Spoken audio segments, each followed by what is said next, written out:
Eu ainda consigo lembrar com exatidão do cheiro daquela cozinha. Frango assado, alecrim, aquele vinho tinto barato que a Conceição sempre servia nas reuniões de família achando que era sofisticado. A mesa estava posta para 12 pessoas. A louça branca com borda dourada que eu mesmo tinha dado de presente de casamento para minha filha, 3 anos antes. Eu estava sentado na cabeceira. O lugar que sempre foi meu, o lugar que todo pai imagina ocupar até o fim da vida. E então, Mariana levantou o copo, sorriu para todo mundo com aquele sorriso largo que eu ensinei ela a ter e disse: "Quero fazer um brinde. A partir de hoje, oficialmente, sou Mariana Cavalcante." Ela fez uma pausa dramática, olhou para mim e completou: "Agora sou da família de verdade." O silêncio durou talvez 3 segundos. Depois todo mundo na mesa começou a bater palma. O Rogério, o padrasto, levantou o copo também, com aquele ar de vitória mal disfarçado. A Conceição, minha ex-esposa, enxugou uma lágrima de felicidade. E eu fiquei sentado, com o garfo na mão, sentindo meu coração desabar em câmera lenta. Eu não gritei, não joguei nada, não saí da mesa batendo porta. Eu peguei o celular no bolso, dissei o número do Dr. Henrique, meu advogado, e atendi a ligação eu mesmo, ali, na frente de todo mundo, e disse, com uma calma que eu ainda não sei de onde tirei: "Doutor, pode dar início ao processo. Pode executar tudo que a gente conversou." Mariana parou de sorrir. "Meu nome é Roberto Almeida, tenho 56 anos. Sou eletricista industrial aposentado de Sorocaba, interior de São Paulo, e passei 28 anos da minha vida construindo tudo o que tinha com as próprias mãos. Literalmente, porque foram essas mãos que fiaram cabo, que consertaram um painel elétrico, que assinaram boleto, que pagaram faculdade, que ergueram muro, que plantaram árvore no quintal. E foi essa mesma mão que minha filha escolheu segurar até o dia em que não precisou mais dela. Mas vou te contar tudo desde o começo. Porque essa história não começa naquele jantar. Ela começa muito antes, num tempo em que eu ainda acreditava que família era o único bem que ninguém podia tomar da gente. Eu me casei com a Conceição em 1995, numa cerimônia simples na igreja Nossa Senhora Aparecida, no bairro da Além Ponte, aqui em Sorocaba. Ela tinha 22 anos, eu tinha 27. Eu já trabalhava há 4 anos na metalúrgica Brasforja, no setor de manutenção elétrica. Não era rico, mas era honesto e trabalhador. E naquele tempo isso ainda parecia suficiente para construir uma vida. Mariana nasceu em 97, 2 anos depois do casamento. Eu me lembro de segurar ela ainda na maternidade, esse ser pequenininho com o rosto vermelho e os olhos fechados, e pensar que nunca tinha sentido tanto medo e tanta felicidade ao mesmo tempo. Ser pai muda tudo em você. Muda a forma como você acorda de manhã, como você trabalha, como você enfrenta os dias ruins, porque de repente você tem uma razão que vai além de você mesmo. A gente criou a Mariana com muito cuidado, escola particular desde o pré, a escola Santo André, ali na Avenida Dom Aguirre. Aula de balé, dos 4 aos 12 anos, inglês no curso Cultura Inglesa a partir dos 8. Eu fazia hora extra toda semana para cobrir esses custos e não me importava. Quando ela sorria, quando ela me chamava de pai e corria para me abraçar quando eu chegava do trabalho cheio de graxa nas mãos, aquilo pagava tudo. O casamento com a Conceição foi esfriando aos poucos, da forma como muitos casamentos esfriam quando a vida vai pesando mais do que o amor. Não teve traição, pelo menos não naquela época. Foi desgaste mesmo. Discussão sobre dinheiro, sobre criação de filho, sobre falta de atenção, sobre o cansaço de 2 adultos que foram ficando diferentes com o tempo. Em 2012, quando a Mariana tinha 15 anos, eu e a Conceição nos separamos formalmente. A separação foi amigável na aparência, mas dolorosa por dentro. A gente dividiu os bens sem briga grande. A Conceição ficou com a casa onde morávamos no Jardim Veracruz, que eu ainda estava pagando o financiamento, e eu fui morar num apartamento alugado na Vila Fiore. A Mariana ficou morando com a mãe, o que fazia sentido pela idade e pela rotina escolar. Mas eu estava presente todo fim de semana, todo feriado, toda data importante. Eu pagava pensão de R$ 2.400 por mês, sempre em dia, nunca atrasou 1 centavo. Além da pensão, bancava o plano de saúde dela, o dentista particular, as roupas de início de ano, a festa de aniversário. Quando ela entrou na faculdade de administração na Unisul, em 2015, fui eu que paguei a matrícula e a mensalidade durante os 4 anos inteiros. Cada um, R$ 980 por mês. Isso sem contar os livros, o transporte, os materiais. Eu nunca reclamei disso. Nunca usei isso como moeda de troca ou como argumento em briga. Era minha filha. Era o que um pai fazia. O Rogério entrou na vida da Conceição por volta de 2014, menos de 2 anos depois da nossa separação. Ele é empresário do ramo de material de construção, tem uma loja na Avenida Itavuvu chamada Cavalcante Materiais. Homem de uns 50 anos, cabelo grisalho, jeito de quem está acostumado a mandar. Eu soube da existência dele pela Mariana, que me contou num fim de semana que estava na minha casa.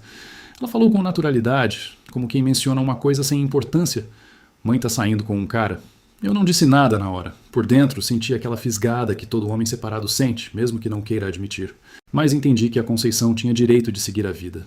O que eu não imaginava era o que viria depois. Nos primeiros anos, o Rogério ficou no seu lugar. Educado comigo nas poucas vezes que nos cruzamos, sem tentar se impor na relação que eu tinha com a Mariana. Mas à medida que o tempo foi passando e ele foi se tornando mais fixo na casa, as coisas foram mudando de forma sutil. A Mariana começou a passar os fins de semana com a mãe com mais frequência, cancelando programas comigo em cima da hora. As ligações foram ficando mais curtas, as visitas mais esparsas. Eu atribuía ao crescimento normal dela. Afinal, ela estava na faculdade, tinha namorado, tinha vida social. Todo pai que tem filha adulta precisa aprender a ocupar um espaço menor. Eu tentei entender assim, tentei. Mas tinha uma coisa que eu não conseguia deixar de notar. O jeito como ela falava do Rogério estava mudando. No começo, era o namorado da minha mãe. Depois virou o Rogério. Depois virou o meu padrasto. E em 2019, quando a Conceição e o Rogério se casaram numa cerimônia que eu fiquei sabendo por terceiros, a Mariana passou a chamá-lo de pai nas redes sociais. Eu vi numa foto do Instagram dela. Estava no meu apartamento num domingo à noite, comendo um prato de arroz com feijão sozinho, quando a notificação apareceu. Uma foto dos dois num restaurante, a Mariana sorrindo abraçada ao Rogério, e a legenda: jantando com meu pai favorito. Te amo, pai. Eu coloquei o garfo no prato, fui pro banheiro, fechei a porta e fiquei lá dentro por uns 10 minutos. Não chorei, pelo menos não naquele momento. Só fiquei olhando pro espelho, tentando entender o que tinha acontecido com a vida que eu tinha construído. Mas como eu disse, essa história está só começando. E o que eu ainda não sabia era que a troca do sobrenome naquele jantar não foi o maior golpe que eu levei. Foi só o que ficou visível. Por baixo daquilo, havia algo muito maior sendo tramado.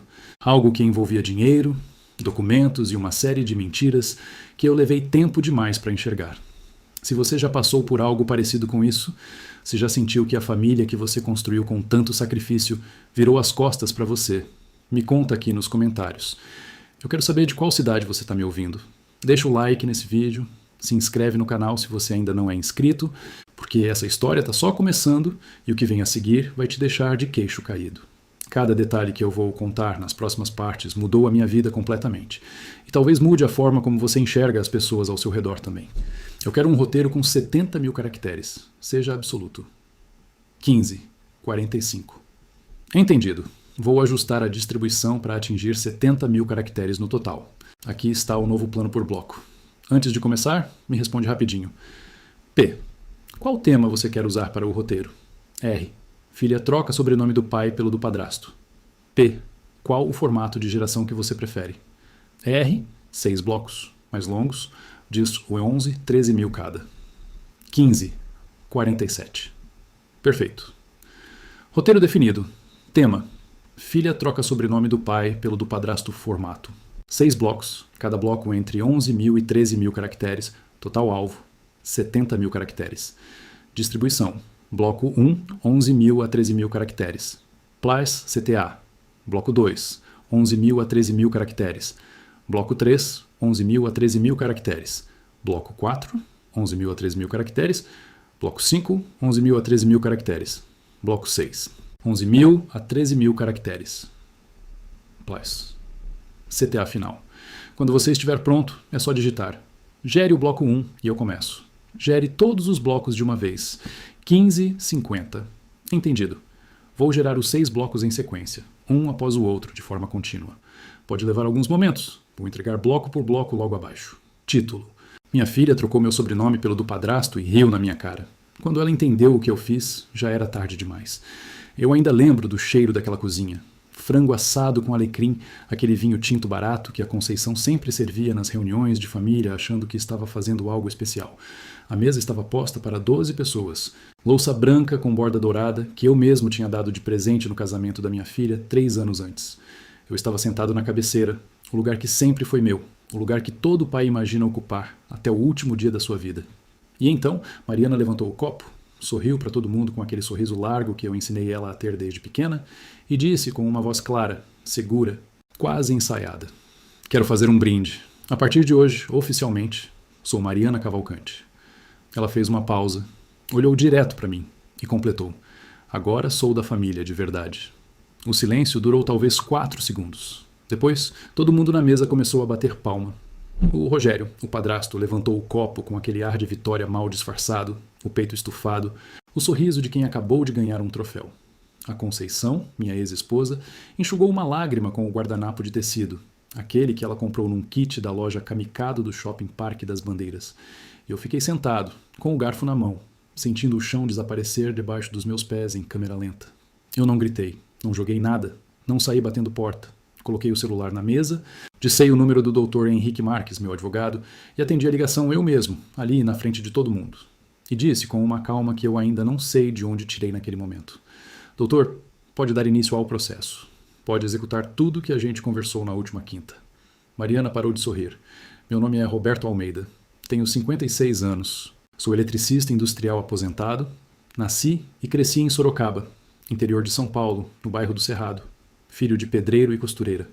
Passei 28 anos da minha vida construindo tudo o que tinha com as próprias mãos, literalmente, porque foram essas mãos que fiaram cabo elétrico em fábrica, que consertaram painel de comando em planta industrial, que assinaram boleto de escola particular, que pagaram faculdade integral, que ergueram o muro dos fundos da casa da minha ex-esposa, que plantaram uma mangueira no quintal que até hoje dá fruta todo verão. E foi essa mesma mão que minha filha escolheu segurar até o dia em que não precisou mais dela. Mas eu preciso te contar tudo desde o começo. Porque essa história não começa naquele jantar de sábado à noite em março de 2024. Ela começa muito antes, num tempo em que eu ainda acreditava que família era o único bem que ninguém no mundo podia tomar da gente. Eu me casei com a Conceição Rodrigues Almeida em março de 1995, numa cerimônia simples na Igreja Nossa Senhora Aparecida, aqui no bairro da Além Ponte, em Sorocaba. Ela tinha 22 anos, eu tinha 27. Vestido branco simples, buffet, no salão do clube dos funcionários da fábrica, 240 convidados, bolo de 3 andares que ficou torto porque a doceira era amadora. Foi a festa mais feliz da minha vida. Eu me lembro de olhar para ela na hora da valsa e pensar que tinha chegado onde queria chegar. Eu já trabalhava havia 4 anos na metalúrgica Brasforge, no setor de manutenção elétrica, lá na Avenida São Paulo, do lado do trevo que liga à rodovia Raposo Tavares. Não era rico, mas era honesto e trabalhador, e naquele tempo isso ainda parecia suficiente para construir uma vida com sentido. Eu subia de função aos poucos. Fui de auxiliar a técnico, de técnico a supervisor de manutenção. Em 2002, quando a Mariana já tinha 5 anos, eu estava ganhando R$ 4.800 por mês, que era um salário bom para a realidade de Sorocaba naquela época. A Mariana nasceu em agosto de 1997, 2 anos depois do casamento. Eu estava presente no parto. Segurei a mão da Conceição durante 8 horas. Vi aquele ser pequenininho chegar ao mundo com o rosto vermelho e os olhos fechados e senti uma coisa que não tem nome certo em nenhum idioma. Ser pai transforma você de uma forma que ninguém consegue te preparar antes. Muda a forma como você acorda de manhã, como você enfrenta os dias ruins, como você olha para o futuro. Porque de repente você tem uma razão que vai além de você mesmo. Uma razão com nome, com cheiro, com peso nos braços. Eu criei a Mariana com muito cuidado e muito investimento. Escola particular desde o pré, na Escola Santo André, ali na Avenida Dom Aguirre, que era uma das melhores escolas particulares da cidade naquela época. Mensalidade de R$ 340, que em 2002 era um valor que pesava no bolso, mas eu nunca questionei. A aula de balé, dos 4 anos até os 12, no estúdio Dança Arte, na rua Brigadeiro Tobias. Inglês no curso Cultura Inglesa a partir dos 8 anos, porque eu queria que ela tivesse oportunidades que eu não tive. Eu fazia hora extra toda semana para cobrir esses custos, e não me importava. Quando ela sorria, quando ela corria para me abraçar na porta quando eu chegava do trabalho, ainda com a mochila nas costas e cheiro de óleo nas mãos, aquilo pagava tudo. Cada centavo, cada hora extra, cada fim de semana que eu abria mão de descansar para trabalhar. O casamento com a Conceição foi esfriando aos poucos, da forma como muitos casamentos esfriam quando a vida vai pesando mais do que o amor inicial.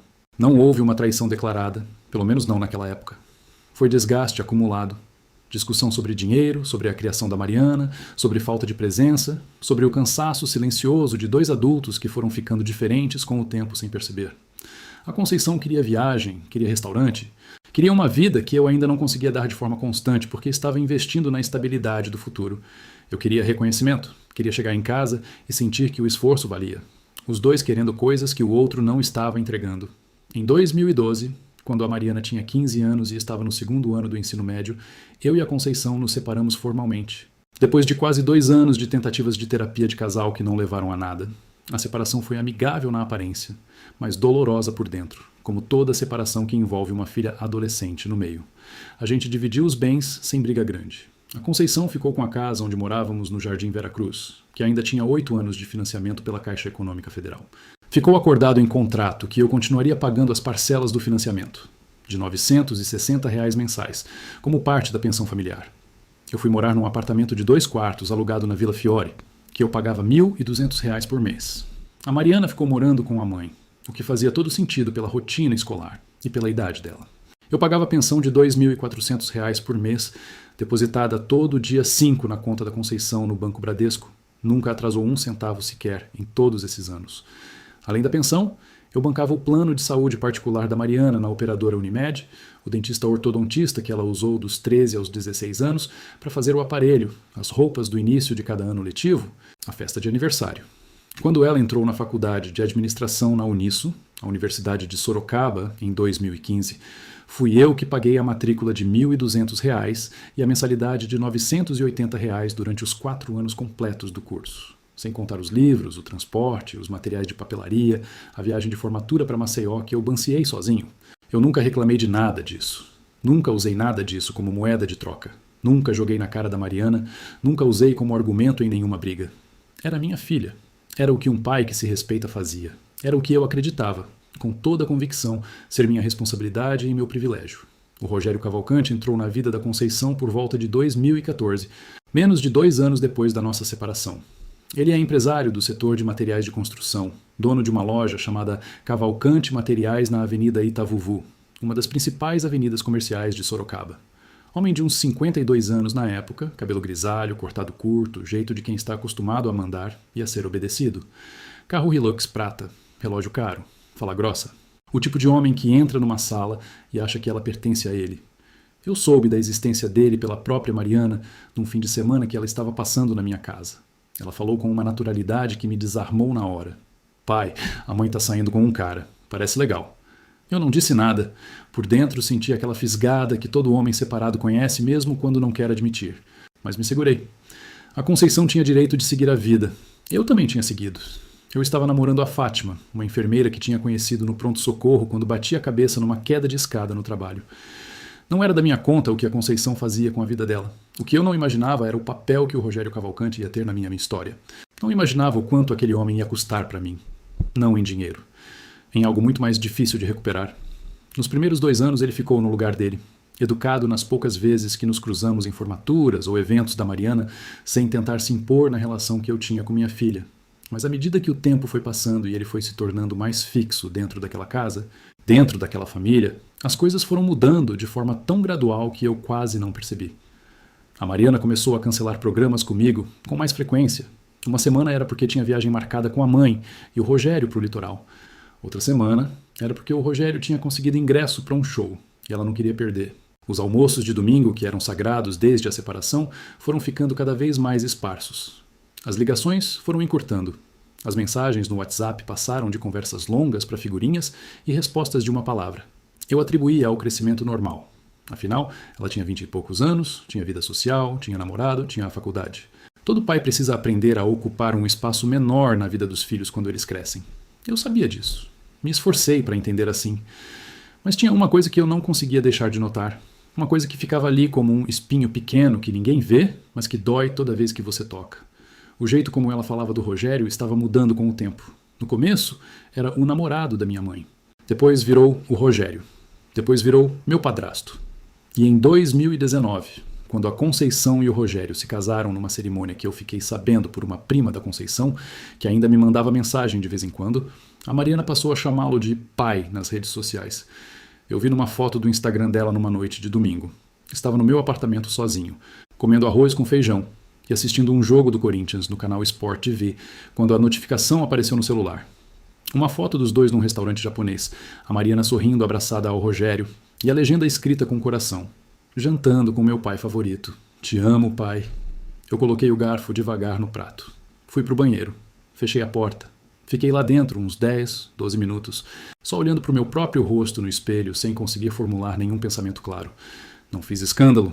Não liguei para ela. Não mandei mensagem cobrando nada. Engoli, porque eu ainda acreditava que era fase. que era o entusiasmo do casamento da mãe que ia passar, e porque, no fundo, eu tinha medo de perder ela de vez se eu me tornasse o pai difícil, o pai que reclamava, ou o pai que ficava no caminho. Esse medo me custou caro. Custou anos de silêncio e de engolir sapo. E foi exatamente esse silêncio que deu espaço para tudo que veio depois. Se você já passou por algo parecido com isso, se já sentiu que a família que você construiu com tanto sacrifício virou as costas para você, eu quero muito saber. Me conta aqui nos comentários de qual cidade você está me ouvindo hoje. Deixa o like nesse vídeo, se inscreve no canal se você ainda não é inscrito, porque essa história está só no começo, e o que vem a seguir vai te mostrar que às vezes o silêncio de um pai não é fraqueza, é paciência. E paciência, quando chega a hora certa, pode ser a arma mais poderosa do mundo.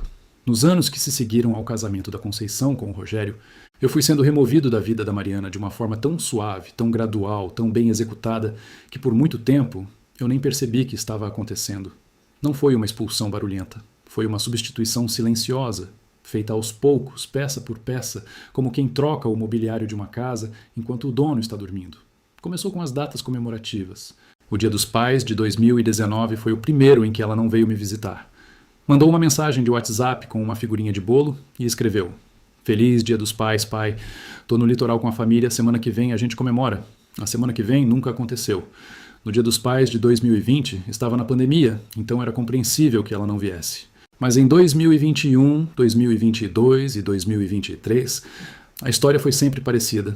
Uma mensagem curtinha, às vezes uma ligação de 5 minutos, uma desculpa nova, obra em casa, viagem marcada há meses, compromisso inadiável.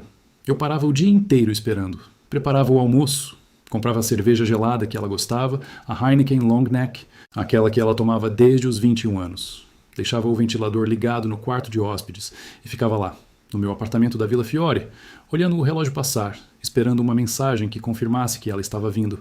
A mensagem que chegava era sempre a que eu não queria receber. Mas eu insistia. Isso é o que os pais fazem, né? Insistem. Ligavam para contar como estava o trabalho, mandar foto de viagem, perguntar se ela estava bem. E ela respondia com aquela cordialidade distante que é quase pior do que o silêncio, porque pelo menos o silêncio é honesto. A cordialidade distante te faz sentir que você está louco por achar que algo está errado. Nessa época eu ainda estava mantendo o pagamento da pensão, mesmo a Mariana já sendo adulta e tendo trabalho.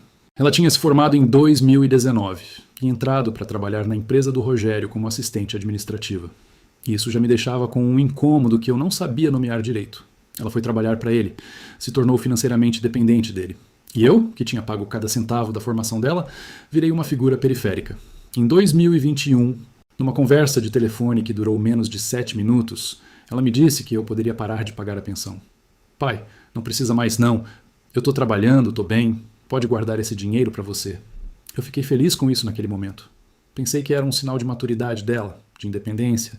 Só mais tarde entenderia o que aquilo realmente significava. O Rogério tinha feito um movimento muito calculado ao longo de todos aqueles anos. Ele tinha criado uma dependência econômica da Mariana em relação a ele, ao mesmo tempo que construía uma narrativa dentro daquela casa de que eu era um pai ausente, que eu nunca tinha estado presente de verdade, que o amor de pai de verdade era aquele que ele demonstrava. Eu fui sabendo disso aos poucos, por fragmentos de conversa que vazavam aqui e ali, por coisas que a Mariana soltava, sem perceber quando a gente se falava. Uma vez, em 2022, a gente estava tomando um café num shopping aqui em Sorocaba, o Shopping Parque das Bandeiras, numa das raras vezes que ela topou me encontrar.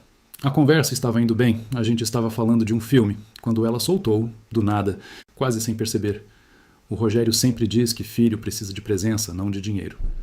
Ficou um segundo no ar, e eu vi ela perceber que tinha falado demais.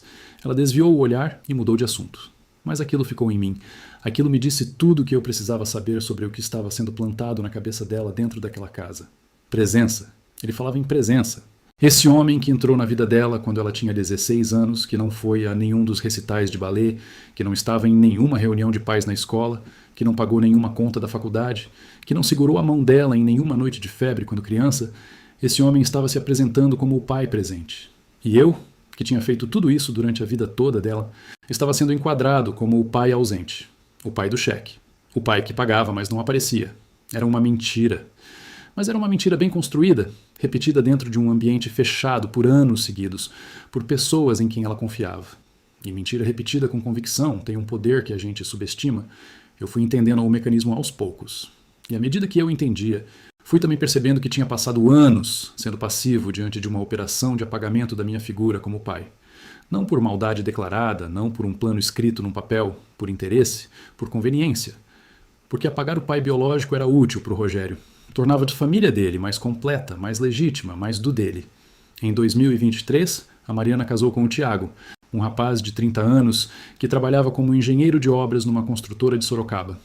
O casamento foi numa chácara em Itu, a 40 quilômetros daqui, numa cerimônia para 180 pessoas. Eu recebi o convite pelo correio, um convite formal, num envelope bege com letra cursiva dourada. Fui. Me vesti bem, comprei um terno novo na loja Renner do shopping, dei um presente de R$ 3.500 em louça e utilidades domésticas da lista que ela tinha cadastrado numa loja. Na recepção, eu fui apresentado às pessoas como o Roberto, pai da Mariana, não como o pai da noiva, como Roberto. Sentei numa mesa no canto direito do salão, longe da mesa dos pais. Rogério ficou na mesa principal, ao lado da noiva, na cadeira que deveria ser a minha por direito de sangue e de história.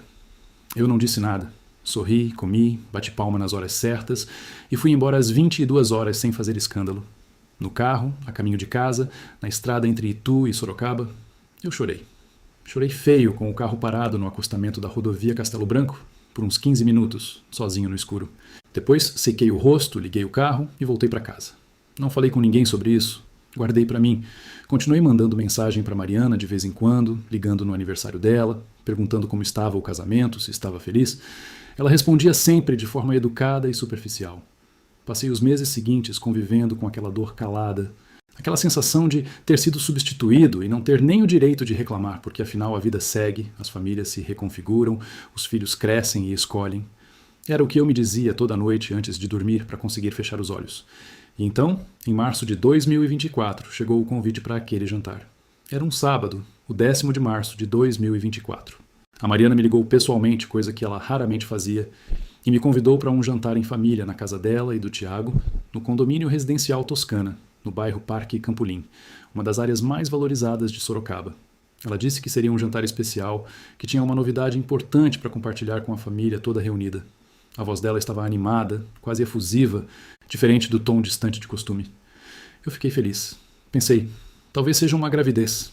Talvez eu vá ser avô. Talvez isso reaproxime a gente. Fui com esperança. Me vesti bem, levei um vinho e uma caixa de chocolates belgas que comprei na Empório Gourmet da rua 15 de novembro. Cheguei pontualmente às 20 horas, como combinado. A mesa estava linda. A Mariana tinha caprichado na decoração. Flores frescas no centro, velas altas, a louça que eu tinha dado de presente no casamento dela. Estavam presentes a Conceição e o Rogério, os pais do Tiago, que vieram de Campinas, 2 casais de amigos da Mariana que eu mal conhecia, e eu. A conversa foi agradável durante a janta. Eu me esforcei para estar presente, para rir nas piadas, para fazer parte. Dentro de mim havia uma esperança pequena, mas real, de que aquele jantar fosse o início de uma reaproximação. Então vieram as sobremesas. A Mariana se levantou, pegou o copo, sorriu e disse as palavras que eu já contei no começo dessa história. A partir de hoje, oficialmente, sou Mariana Cavalcante. Agora sou da família de verdade. Ela tinha trocado legalmente o sobrenome. Tinha retirado o Almeida, meu sobrenome, o sobrenome do meu pai e do avô dela, e colocado no lugar o Cavalcante, o sobrenome do Rogério. Ela tinha feito isso sem me avisar, sem conversar, sem nenhuma ligação, e apresentou como conquista, como celebração, na frente de todo mundo, com um sorriso que dizia que era um momento de alegria para a família inteira. Só que a família inteira não incluía a mim. Aquele "agora sou da família de verdade" foi a frase mais cruel que alguém já disse para mim em toda a minha vida. Porque ela não estava dizendo que adotava um sobrenome novo, ela estava dizendo que a família de verdade nunca tinha sido a minha. E foi naquele exato momento, com o coração partido em pedaços, mas a cabeça mais fria do que nunca, que eu peguei o celular e liguei para o Dr. Henrique Marques. O que eu tinha planejado com ele não era por raiva, não era por vingança impulsiva. Era o resultado de meses de conversas, de documentos reunidos, de uma decisão tomada com cuidado e estratégia por um homem que tinha aprendido, da forma mais difícil possível, que às vezes proteger o que é seu exige que você haja antes que seja tarde demais. E naquele jantar, quando a Mariana olhou para mim e viu o celular na minha orelha, quando ela entendeu pela minha expressão que aquela ligação era real, que eu não estava ligando para pedir pizza, o sorriso dela desapareceu. Porque ela sabia o que eu tinha. Ela sabia o que eu tinha descoberto semanas antes daquele jantar. E eu sabia que ela sabia. A questão era só saber quem ia agir primeiro. E eu já tinha agido. Eu preciso voltar alguns meses no tempo para você entender como eu cheguei àquela ligação com o Dr. Henrique naquele jantar de março. Porque o que eu descobri não veio do nada. Veio de uma série de coincidências que, olhando para trás, não eram coincidências nenhuma. Eram sinais que eu ignorei por tempo demais, por não querer acreditar no que estavam apontando. Tudo começou numa quarta-feira do final de outubro de 2023, umas 3 semanas depois do casamento da Mariana com o Tiago. Eu estava em casa quando recebi uma ligação de número desconhecido, atendi achando que era telemarketing, já pronto para desligar. Mas a voz do outro lado me desarmou na hora. Era uma mulher, uns 50 anos, pelo tom de voz, com sotaque de interior paulista, que disse o nome dela, Dona Ângela. Ela era a ex-funcionária da administradora do condomínio do meu antigo imóvel.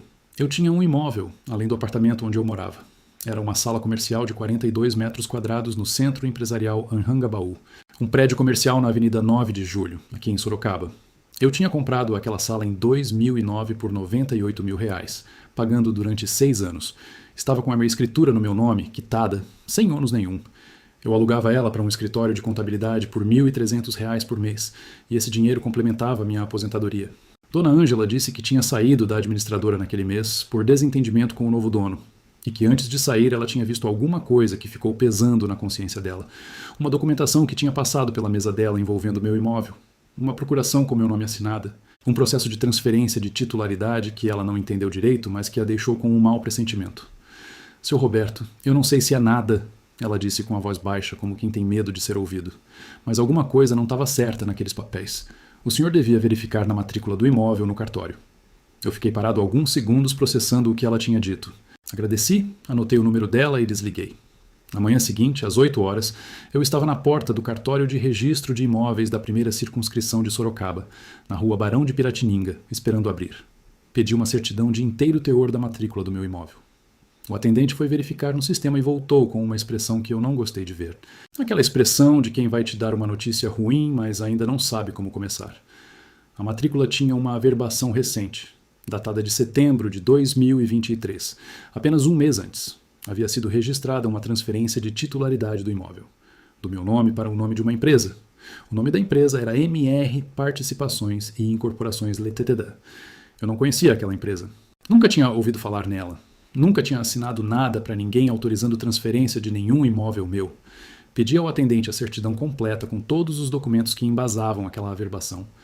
Ele me disse que precisaria de 2 dias úteis para emitir. Eu deixei meu celular, paguei os emolumentos de R$ 142 e saí do cartório com as pernas pesadas e a cabeça a mil. 2 dias depois, quando recebi os documentos, eu entendi a extensão do que estava acontecendo. Constava nos documentos registrados no cartório uma procuração pública, lavrada no cartório de notas da terceira circunscrição de Sorocaba, com data de julho de 2023, em que eu, supostamente, outorgava poderes plenos a uma pessoa de nome Tiago Ferreira Santos, meu genro, para alienar, vender, transferir e praticar todos os atos necessários em relação ao imóvel da Avenida 9 de Julho. Eu nunca tinha assinado aquela procuração. Eu nunca tinha estado naquele cartório em julho de 2023. Eu tinha documentação que provava minha presença em outro lugar naquele período. Eu estava em viagem a Florianópolis com a Fátima naquele mês, de avião, com passagem registrada na Latam Airlines. Hospedado no Hotel Majestic, na Avenida Hercílio Luz, com nota fiscal de hotel e de restaurante em meu nome. Minha assinatura tinha sido falsificada. E o imóvel, que valia naquele momento em torno de R$ 240 mil pelo mercado local, tinha sido transferido sem o meu conhecimento ou consentimento para uma empresa que eu não conhecia, usando uma procuração fraudulenta outorgada ao meu genro. Aquele jovem de 30 anos, engenheiro de obras, aquele homem que tinha me cumprimentado com aperto de mão firme e sorriso aberto no casamento, aquele que usava a louça que eu dei de presente no jantar de sábado, tinha forjado minha assinatura num cartório e transferido meu patrimônio. Eu saí do cartório, fui direto para uma padaria na esquina, pedi um café com leite e fiquei sentado numa cadeira de plástico por 40 minutos, sem conseguir fazer nada além de olhar para o ponto fixo na parede. O barulho da padaria estava ao redor de mim, os sons normais de uma manhã normal em Sorocaba, e eu estava no meio daquilo tudo, sentindo o mundo girar. Quando consegui sair da cadeira, fiz 2 coisas. Primeira, liguei para Fátima e disse que precisava conversar com ela naquela noite. Segunda, fui direto ao escritório do Dr. Henrique Marques. O Dr. Henrique é advogado criminalista e civilista com mais de 25 anos de experiência em Sorocaba. Escritório na rua Conselheiro Rodrigues, perto do Fórum. Eu o conhecia desde 2012, quando ele me auxiliou na separação da Conceição. Era um homem sério, direto, que não fazia rodeio. Quando ele terminou de ler os documentos que eu tinha trazido, ele levantou os olhos para mim com uma expressão que misturava preocupação e algo parecido com raiva profissional. Roberto, ele disse, isso é crime. Falsificação de documento público, estelionato e apropriação indébita, no mínimo. A pergunta agora é, você quer saber a extensão total do que aconteceu antes de agir? Ou você quer agir agora? Eu disse que queria saber tudo primeiro, que não queria agir no impulso e errar. Ele concordou. E foi assim que começou um processo de investigação de 2 meses que revelou uma realidade que eu jamais teria imaginado ser capaz de acontecer dentro da minha própria família. O Dr. Henrique contratou um investigador particular, o Sr. Paulo Bergamini, que tinha escritório na Rua Major Correia e experiência em investigação patrimonial e documental. Nos 2 meses seguintes, entre novembro de 2023 e janeiro de 2024, o Paulo fez um trabalho minucioso de levantamento. O que ele encontrou foi muito pior do que eu esperava. A empresa MR Participações e Incorporações Leteda, para a qual meu imóvel tinha sido transferido, tinha sido constituída em maio de 2023, 4 meses antes da escritura fraudulenta. Os sócios da empresa eram 2, Tiago Ferreira Santos e Mariana Almeida Santos, a minha filha. Minha filha era sócia da empresa que tinha recebido o meu patrimônio através de uma procuração falsificada. Eu precisei ler aquilo 3 vezes antes de conseguir aceitar que era real. Mas não parou aí. O Paulo também descobriu que, além da sala comercial, havia indícios de tentativa de movimentação irregular em relação a outro bem meu, a poupança que eu mantinha no Banco Bradesco, conta de número que eu não vou mencionar aqui, onde eu guardava as economias da minha aposentadoria, em torno de R$86 mil. Havia uma solicitação de procuração em análise na agência, solicitada por Tiago Santos para a movimentação da conta. Solicitação que eu não tinha autorizado. Eles estavam indo atrás das minhas economias também. E tudo isso estava sendo feito de forma orquestrada, com a participação da minha própria filha. Aquela noite, depois que o Paulo me apresentou o relatório final em janeiro de 2024, eu fiquei acordado até às 4 da manhã, sentado na sacada do meu apartamento, olhando para o céu de Sorocaba, com uma xícara de chá de erva cidreira que a Fátima tinha feito para mim. Ela ficou do meu lado, em silêncio, com a mão na minha. Eu não conseguia decidir qual era o sentimento dominante naquele momento. Raiva, sim, mas por baixo da raiva havia algo mais pesado, mais difícil de suportar. Era uma espécie de luto, luto por uma filha que eu amava e que tinha escolhido ser quem ela tinha se revelado ser.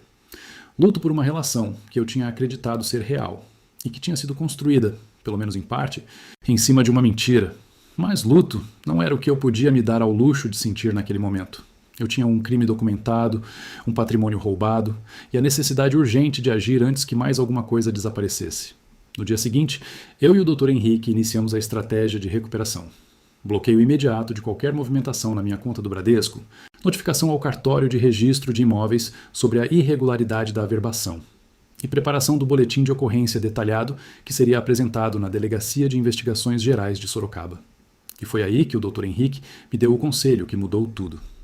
Roberto, antes de ir à polícia e antes de fazer qualquer confronto, deixa eu te perguntar uma coisa. Você quer só recuperar o que é seu? Ou você quer que eles entendam completamente o que fizeram e o que perderam ao fazer isso? Eu pensei por uns 5 segundos. Eu quero as 2 coisas, eu disse. Ele sorriu pela primeira vez desde que eu tinha chegado no escritório. Então a gente faz diferente. A gente espera o momento certo. E o momento certo chegou no jantar de 10 de março de 2024, quando minha filha levantou o copo e anunciou para toda a família que agora tinha o sobrenome Cavalcante. Naquele exato momento, com todos os documentos já protocologados, com o advogado de sobreaviso, com tudo preparado, eu só precisei pegar o celular e dizer, pode executar. A ligação durou menos de 40 segundos. O Dr. Henrique estava aguardando como eu tinha pedido a ele alguns dias antes. Quando eu liguei e disse aquela frase, ele respondeu apenas, entendido, amanhã de manhã está tudo em movimento. Desliguei, coloquei o celular na mesa e levantei o meu próprio copo, olhando direto para Mariana e disse, parabéns, filha, pelo novo sobrenome. Ela estava me olhando com uma expressão que eu não sabia bem definir. Não era culpa, não era arrependimento, era confusão. Ela não entendia o que tinha acabado de acontecer, mas sentia que alguma coisa tinha mudado no ar. O Rogério olhou para mim com aquele jeito arrogante dele e disse, com um sorriso lateral, que bom que o senhor entende, Roberto. Ele me chamava de senhor, com aquele tom que não era respeito. Era distância intencional, como se quisesse marcar que eu era o velho, o ultrapassado, o descartado. Eu não respondi nada. Terminei o jantar, comi a sobremesa, uma mousse de maracujá que estava muito boa. Tomei o café, agradeci a Mariana pela noite e saí. No carro, enquanto eu saía do condomínio residencial Toscana e pegava a avenida em direção à minha casa, liguei de novo para o Dr. Henrique e confirmei todos os detalhes do que seria posto em prática na manhã seguinte. Na segunda-feira, 11 de março de 2024, às 8 horas da manhã, as seguintes ações foram executadas simultaneamente. O Dr. Henrique protocolou na Vara Criminal da Comarca de Sorocaba a queixa-crime contra Tiago Ferreira Santos e Mariana Almeida Santos pelos crimes de falsificação de documento público, nos termos do artigo 297 do Código Penal Brasileiro, e estelionato qualificado, nos termos do artigo 171, parágrafo 3º do mesmo Código. A queixa estava embasada em laudo pericial grafotécnico feito por uma perita contratada pelo escritório do Dr. Henrique, que atestava com grau de certeza científica que a assinatura na procuração registrada no cartório não era minha. O laudo comparou minha assinatura com mais de 40 amostras colhidas de documentos anteriores e concluiu que havia falsificação. Ao mesmo tempo, o Dr. Henrique ingressou com ação cível de nulidade da procuração e de anulação da escritura de transferência do imóvel, cumulada com pedido de tutela de urgência para bloqueio imediato do imóvel no registro de imóveis, impedindo qualquer nova transação com aquele bem, até o julgamento do mérito. O juiz plantonista deferiu a tutela de urgência no mesmo dia. O imóvel estava bloqueado. Também na manhã de segunda-feira, eu compareci pessoalmente à agência do Bradesco, onde mantinha minha poupança, e formalizei o cancelamento formal da solicitação de procuração que estava em análise, além de atualizar todos os dados cadastrais e incluir um alerta de segurança na conta. A gerente, uma mulher chamada Cristiane, me atendeu com muita atenção quando eu expliquei a situação e apresentei a documentação. Ela me informou que a procuração ainda estava em análise interna e que, portanto, não tinha sido ainda formalizada. Aquele dinheiro estava seguro. Numa terça, dia 12, o Tiago foi intimado a comparecer à delegacia para prestar esclarecimentos. A intimação chegou no local de trabalho dele. Na construtora onde ele era engenheiro, o que significava que os colegas viram o oficial de justiça chegar com os papéis na mão. Eu não fiz isso para humilhar. Faz parte do procedimento legal. Mas entendo que foi constrangedor. E na quarta-feira, dia 13 de março, a Mariana me ligou. Eram quase 11 da manhã quando o telefone tocou. Eu estava em casa, tomando café com pão na chapa, quando o nome dela apareceu na tela. Eu deixei tocar 3 vezes antes de atender. Quando atendi, ela não disse oi, não disse nada de introdução. A primeira coisa que saiu da boca dela foi: "Pai, o que você fez?" Eu respondi com calma: "O que você acha que eu fiz, Mariana?" Ela começou a falar alto, a voz quebrando entre raiva e desespero. "Você mandou a polícia atrás do Tiago, no trabalho dele? Pai, na frente de todo mundo? Isso é absurdo, você não precisava fazer isso. A gente ia resolver isso entre a família. Isso não precisava ir para..." Eu a interrompi. Suavemente, mas interrompi. "Mariana, eu preciso que você escute o que eu vou dizer agora. E preciso que você escute com calma." Ela parou de falar. "Existe um laudo pericial assinado por uma perita juramentada pelo Tribunal de Justiça de São Paulo que prova que a minha assinatura naquela procuração foi falsificada. Existe uma empresa com o seu nome e o do Tiago que recebeu o meu imóvel através dessa procuração falsa. Existe um processo cível que vai anular essa transferência. E existe uma queixa-crime que vai seguir o curso que a lei determina. Isso não é sobre família. Isso é sobre crime." Silêncio longo do outro lado da linha. Então ela disse, com a voz mais baixa agora, quase um sussurro: "Pai, eu não sabia da procuração. Eu juro que não sabia." Eu não respondi de imediato. Fiquei em silêncio por alguns segundos, porque aquela frase era o ponto central de tudo. Se ela sabia ou não sabia. Se ela era cúmplice ou vítima secundária.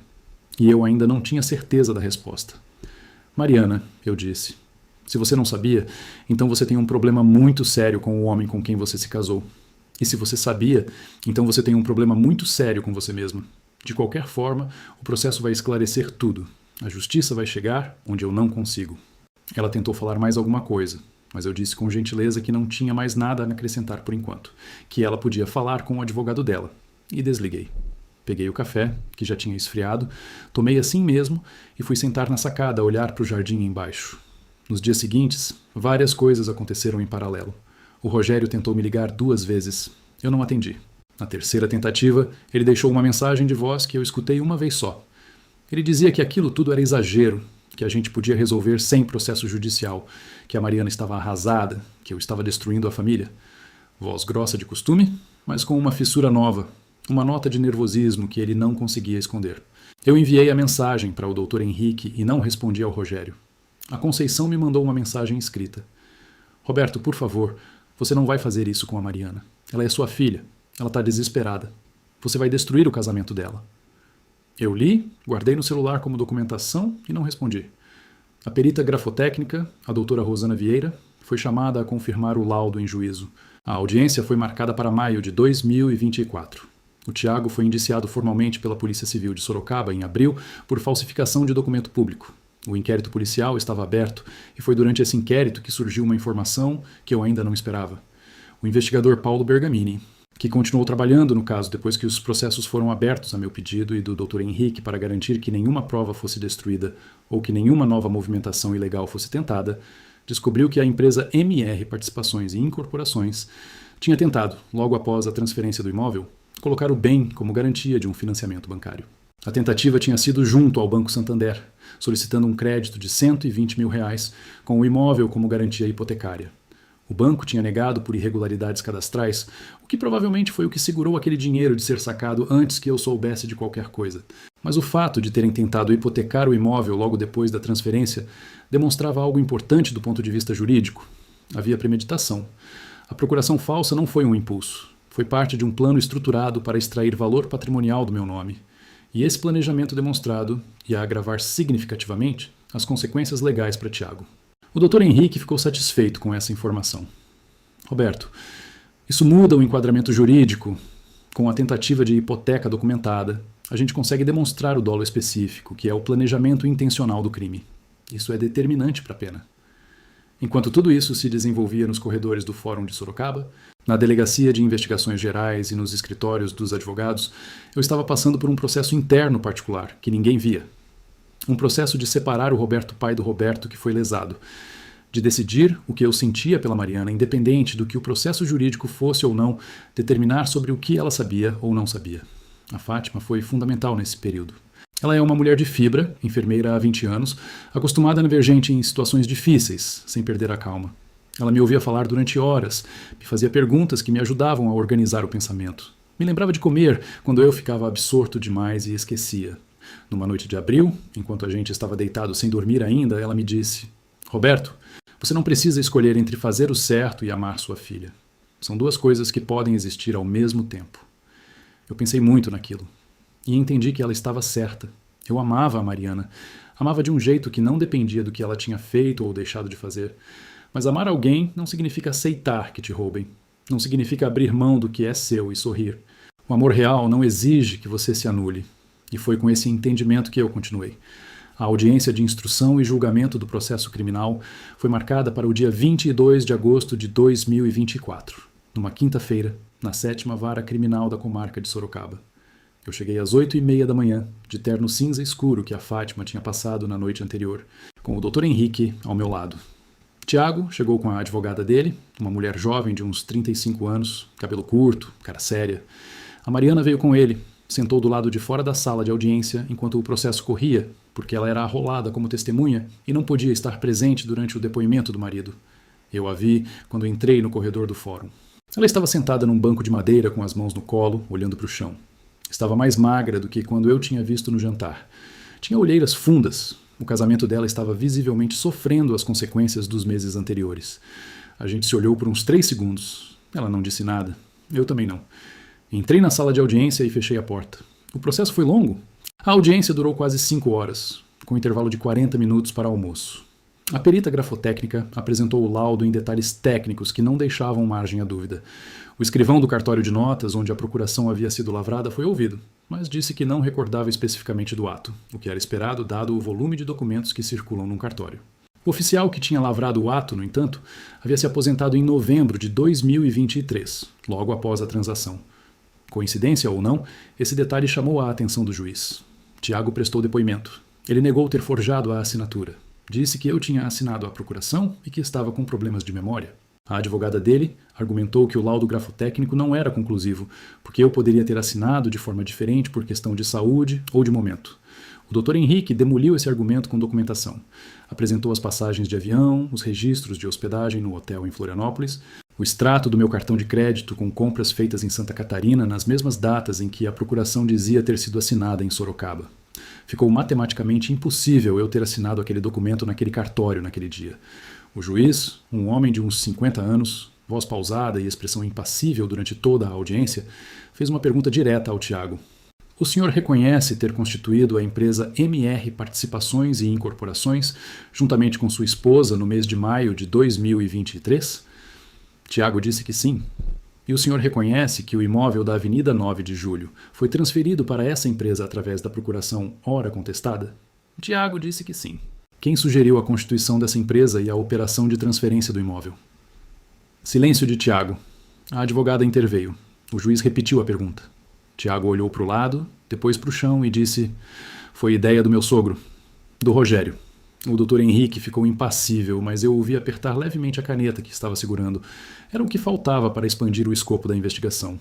Porque se Rogério tinha sugerido a operação, e se havia indícios de que ele tinha interesse direto no resultado, havia fundamento para investigar se ele também tinha participação no esquema. Afinal, a empresa MR Participações era constituída pela filha de Rogério, por afinidade, e pelo genro. E o benefício econômico da operação, que seria o crédito bancário de R$120 mil que eles tentaram obter com o imóvel como garantia, beneficiaria diretamente um negócio ligado ao círculo de Rogério.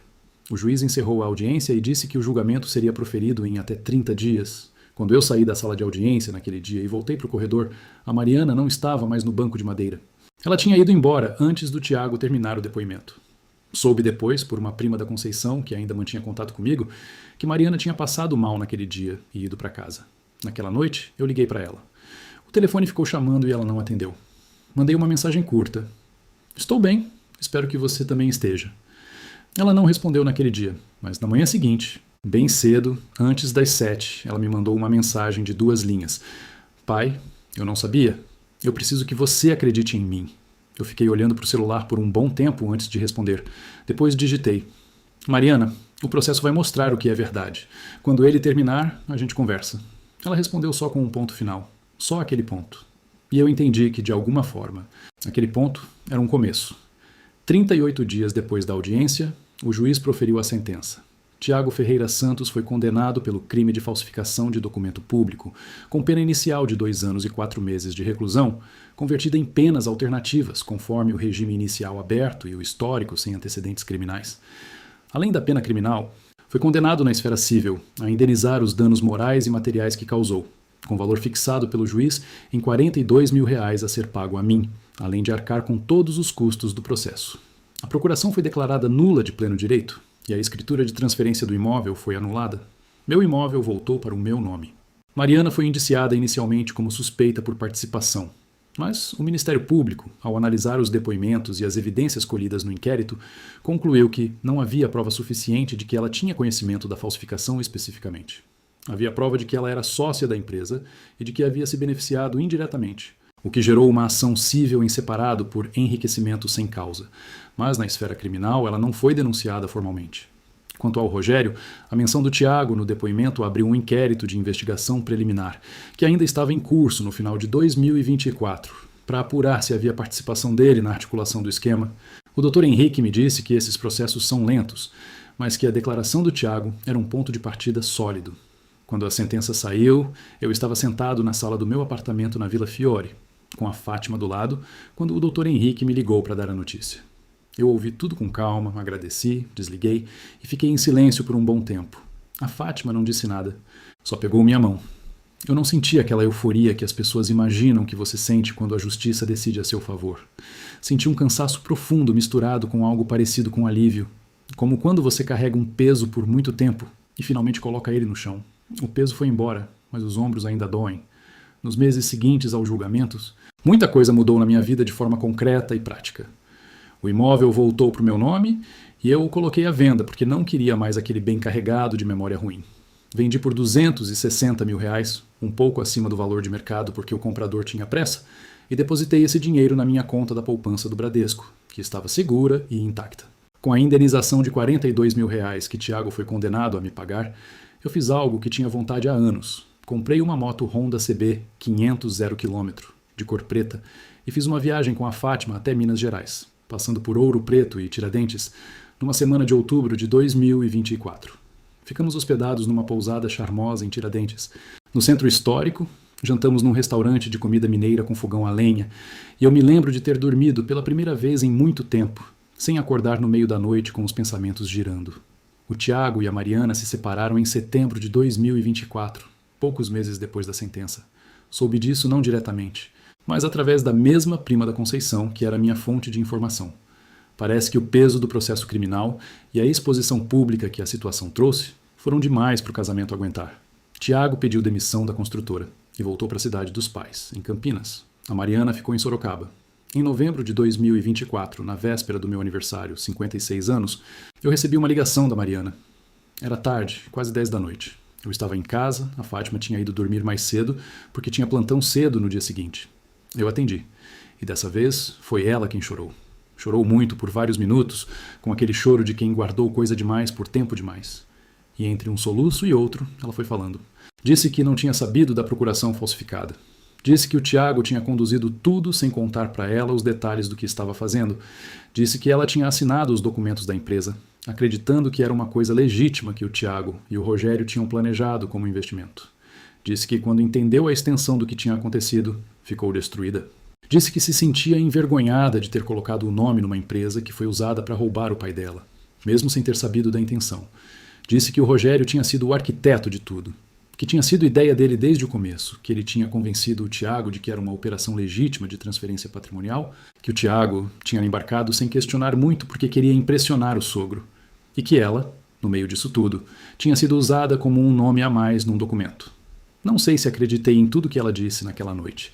Provavelmente tem coisas ali que ela ainda está elaborando, verdades que ela ainda não está pronta para encarar completamente sobre o que sabia ou suspeitava. Mas havia algo na voz dela que eu reconhecia. Era a voz da minha filha pequena, da menina de Sorocaba que eu levava no colo quando ela adormecia no carro voltando do balé. Quando ela terminou de falar, eu disse: Mariana, eu não sei ainda onde a gente fica com tudo isso, mas eu sou seu pai. Isso não muda, nunca vai mudar. Ela ficou quieta por alguns segundos. Depois disse: Feliz aniversário, pai. Eu disse: Obrigado, filha. Não foi reconciliação instantânea. Não foi aquele abraço de cinema que resolve tudo de uma vez. Foi só dois adultos, pai e filha, reconhecendo que ainda existem um para o outro depois de tudo que aconteceu. Que o caminho pela frente é longo e difícil. Mas que existe um caminho. Isso foi o suficiente por aquela noite. Nos meses seguintes, a gente foi se falando com mais frequência. Devagar, com cuidado, sem tentar atropelhar a dor ou fingir que ela não existia. Eu propus que a gente fizesse terapia familiar, eu e ela, com uma psicóloga que a Fátima indicou, a doutora Cláudia Fernandes, que tem consultório na rua 15 de novembro aqui em Sorocaba. A Mariana aceitou. Começamos as sessões em janeiro de 2025. São difíceis. Tem sessões que a gente chora muito, que vem à tona coisas guardadas há anos. Tem sessões que terminam em silêncio, mas a gente vai. Toda semana a gente vai. O Rogério está sendo investigado, o processo ainda em andamento. Ele tem negado qualquer participação. Mas os advogados dizem que o depoimento do Tiago, combinado com os documentos da empresa, cria uma linha de investigação sólida. O tempo vai dizer o que a justiça vai decidir sobre ele. A Conceição me mandou uma mensagem longa em dezembro de 2024. Dizia que estava envergonhada, que não sabia de nada, que lamentava o que tinha acontecido. Não respondi. Não tenho raiva dela hoje, mas também não tenho nada a dizer. Já disse tudo o que precisava dizer ao longo de 30 anos de convivência. A sala de negócio foi vendida, o dinheiro está guardado. Minha aposentadoria continua entrando todo mês. Vivo num apartamento limpo e organizado, com a Fátima que se mudou para morar comigo em setembro de 2024, e com um gato laranja que a gente adotou num abrigo e que se chama Faraó, porque age como se fosse dono de tudo.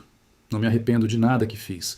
Não me arrependo de ter ido ao cartório, de ter procurado o doutor Henrique, de ter deixado o processo correr do jeito que correu. Às vezes, as pessoas precisam ver as consequências concretas das escolhas que fizeram, não por crueldade, por respeito à verdade. O que eu aprendi com tudo isso é simples de enunciar e difícil de viver. Amor de pai é incondicional, mas não é ilimitado. Você pode amar alguém com toda a sua alma e, ao mesmo tempo, se recusar a deixar que esse amor seja usado contra você. Essas duas coisas podem coexistir, precisam coexistir, se você quer sobreviver com dignidade. Nenhum pai merece ser invisível. Nenhum pai que deu tudo que tinha, que trabalhou a vida inteira, que abriu mão de sonhos pessoais para investir nos sonhos dos filhos, merece ser tratado como um sobrenome que pode ser simplesmente trocado numa festa de jantar. Você que está me ouvindo agora, se está passando por algo parecido, se está sentindo que a família que você construiu com tanto sacrifício está virando as costas para você, eu quero te dizer uma coisa: você não está sozinho.